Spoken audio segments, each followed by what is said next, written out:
If I can, you can, 'cause I'm just an ordinary dad. An ordinary dad. An ordinary dad. Hi and welcome back to Ordinary Dad episode 2. Today I wanted to share a couple of stories about the birth of a child, which is one of those things that's on the surface quite ordinary, but in another way very extraordinary. There are thousands of children born every day all around the world, and it's been that way for thousands of years.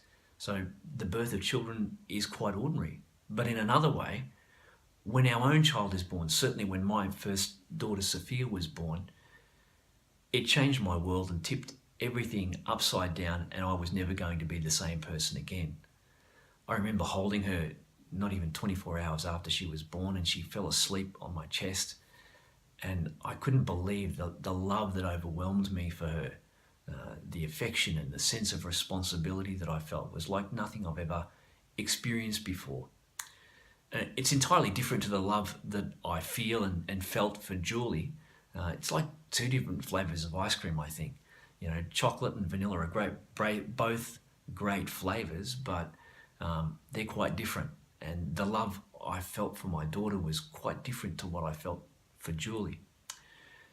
And of course, the birth of every child is extraordinary.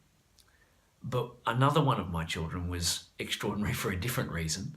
Ana Lucia, who's our fifth child, I delivered here at home at 3 o'clock in the morning because she just came so quickly. We didn't have time to do anything else.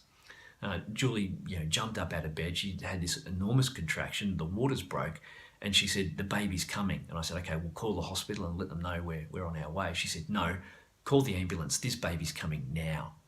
And so I got on the phone, and the ambulance person on the other end, she said to me, "Where's your wife?" And I said, "She's gone to the toilet."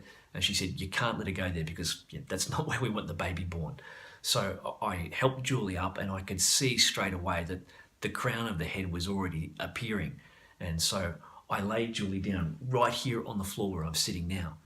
And there at about 5, 10 past 3 in the morning, the world was silent around us. Everything on the outside was completely ordinary and normal. The children were asleep, but something extraordinary was happening.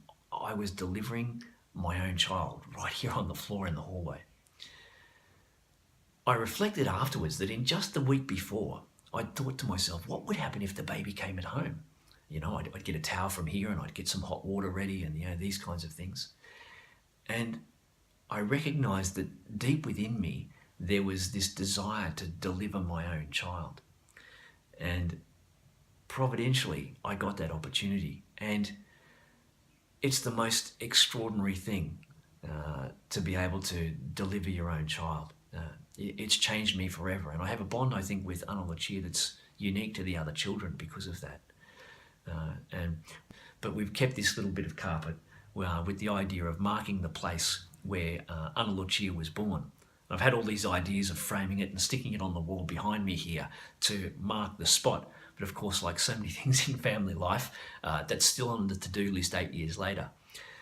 But that's a story, I suppose, that I wanted to share because some of the most extraordinary experiences in life are things that you just can't be prepared for. I couldn't anticipate precisely that was going to happen. Some things just get thrown to you from left field, but they can turn out to be some of the most rewarding and extraordinary experiences in life, even if they are relatively ordinary. So thanks very much for listening. I hope you'll join me next time, and you know what to do. Bye for now. An ordinary dad.